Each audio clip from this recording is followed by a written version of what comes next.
श्री कृष्ण कहते हैं कि यदि कोई व्यक्ति विश्वास के साथ इच्छित वस्तु को लेकर नित्य चिंतन करता है तो वह जो चाहे वह बन सकता है। श्री कृष्ण कहते हैं कि कोई भी व्यक्ति अपने विश्वास से बनता है। वह जैसा विश्वास करता है उसी अनुरूप बन जाता है। श्री कृष्ण कहते हैं कि मेरे लिए समस्त प्राणी समान है, ना तो कोई मुझे अत्यधिक प्रिय है और ना ही कम, लेकिन जो मेरी भक्ति पूरे मन से करते हैं मैं सदैव आवश्यकता पड़ने पर उनके काम आता हूँ। जो मनुष्य फल की इच्छा का त्याग करके केवल कर्म पर ध्यान देता है वह अवश्य ही जीवन में सफल होता है। श्री कृष्ण कहते हैं कि अपना, पराया, छोटा, बड़ा इत्यादि को भूलकर यह जानो कि यह सब तुम्हारा है और तुम प्रति एक के हो।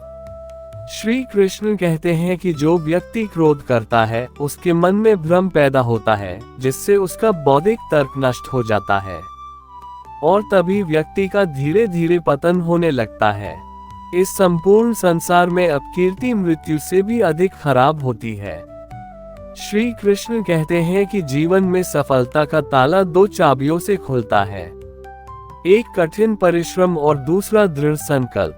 श्री कृष्ण कहते हैं कि कठिन परिश्रम से बचने के लिए व्यक्ति को भाग्य और ईश्वर की इच्छा जैसे बहानों के बजाय चुनौतियों का सामना करना चाहिए। मनुष्य को अपने कर्मों के अच्छे और बुरे फल के विषय में सदैव सोचकर चिंताग्रस्त नहीं होना चाहिए। मनुष्य को अपने कर्मों के अच्छे और बुरे फल के विषय में सदैव सोचकर चिंताग्रस्त नहीं होना चाहिए।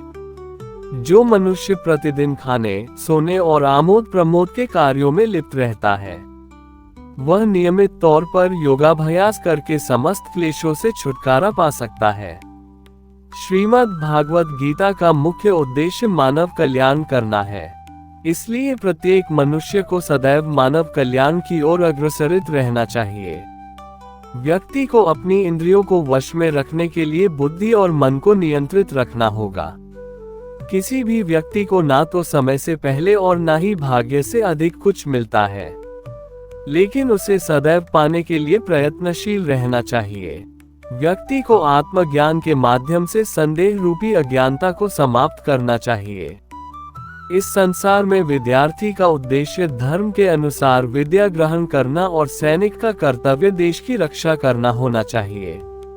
यानी जिस व्यक्ति का जो कर्तव्य है उसे वह पूरा करना चाहिए। हालांकि मैं भूत, भविष्य और वर्तमान काल के तीनों जीवों को जानता हूँ, लेकिन मुझे वास्तव में कोई नहीं जानता है। मनुष्य जिस रूप में ईश्वर को याद करता है ईश्वर भी उसे उसी रूप में दर्शन देते हैं। सज्जन व्यक्तियों को सदैव अच्छा व्यवहार करना चाहिए, क्योंकि इन्हीं के पद चिन्हों पर सामान्य व्यक्ति अपने रास्ते चुनता है। मन अवश्य ही चंचल होता है, लेकिन उसे अभ्यास और वैराग्य के माध्यम से वश में लाया जा सकता है। इस संपूर्ण संसार में कोई भी व्यक्ति महान नहीं जन्मा होता है, बल्कि उसके कर्म उसे महान बनाते हैं।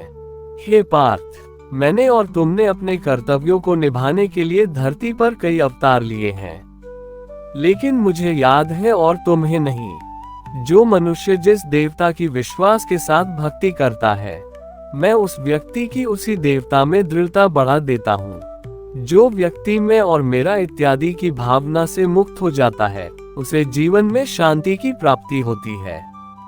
जिस प्रकार से प्राकृतिक मौसम में बदलाव आता है ठीक उसी प्रकार से जीवन में भी सुख दुख आता रहता है, वह कभी स्थायी नहीं रहते हैं। जो लोग परमात्मा को पाना चाहते हैं वह ब्रह्मचर्य का पालन करते हैं। बुद्धिमान व्यक्ति कभी भी कामुक सुख में आनंद लेते हैं, वह सदैव मोक्ष की प्राप्ति में लगे रहते हैं। संपूर्ण संसार में जब अधर्म और पाप बढ़ता है तो मैं धर्म की पुनः स्थापना के लिए धरती पर अवतार लेता हूँ। जो व्यक्ति मृत्यु के दौरान मेरा नाम लेता है वह सदैव मेरे ही धाम को प्राप्त होता है, इसमें कोई शक नहीं है।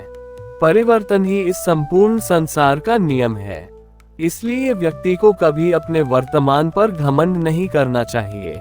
मनुष्य का संपूर्ण शरीर 5 तत्वों से मिलकर बना है, अग्नि, जल, वायु, आकाश और पृथ्वी, और अंत में उसके शरीर को इन्हीं 5 तत्वों में ही विलीन हो जाना है।